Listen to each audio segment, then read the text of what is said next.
Hi all, so my name is Ned. Ned, there we go. and I'm part of Team Charlotte. As you've just heard, we've been working very closely with Team Nashville, but instead of predicting individual officers at risk of an adverse incident, we've instead been working at the dispatch level. So right off the bat, it's probably sensible to run through what a dispatch is. So an event occurs, and here it seems like Batman has decided to rob a bank. So someone calls 911, they get through to a dispatcher. That dispatcher then sends one or more officers to attend to the scene of the crime. And it's been our job over the course of the summer to work out whether this sequence of events will lead to an adverse incident or not. So how do we do that? Well, this being data science for social good, the rather self-evident answer is that we use data. So we have data about the dispatch, so we kind of know the priority of the dispatch, the neighborhood that it's in, the time of day of the dispatch. We also have data regarding the officers, so things like their arrest history, the neighborhoods they've been working in, the shift patterns that they've been on. And using all these types of things on the left, we want to try and work out whether any given dispatch will lead to an adverse incident or not. So that's to say whether there'll be an improper use of force, a sustained complaint, or a preventable accident.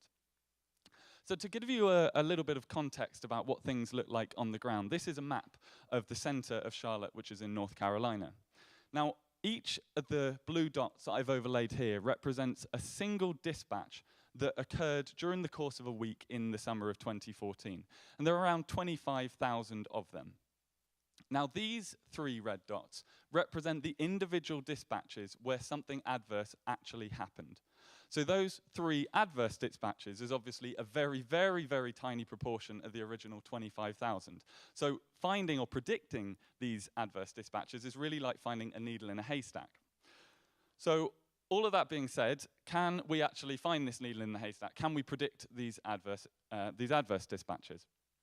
Well, if we take the riskiest 1% of our predictions, we find that they contain about 30% of all the adverse dispatches. And of the dispatches that we label as being adverse, around 1% of them actually turn out to be correct. So that might not sound wildly impressive to you right now, but you have to bear in mind that if you just randomly select dispatches, we just pick them up at random, then you'll find an adverse dispatch just 0.03% of the time. So we're actually improving on random picking by a factor of 30. So perhaps we're not doing ever so well in absolute terms, but we're doing pretty great in relative terms.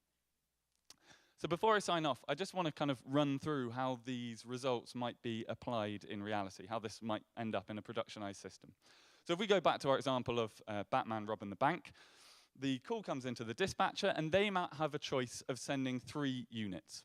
We could then run our model, and it might spit out that 2 of those units were at a particularly high risk of an adverse incident. So our dispatcher could then send the appropriate unit to the appropriate crime, thus lowering the likelihood of anything untoward happening. And it's our hope that this system, if it's multiplied over many, many dispatches, can ultimately help the police to better serve their communities. Thank you very much.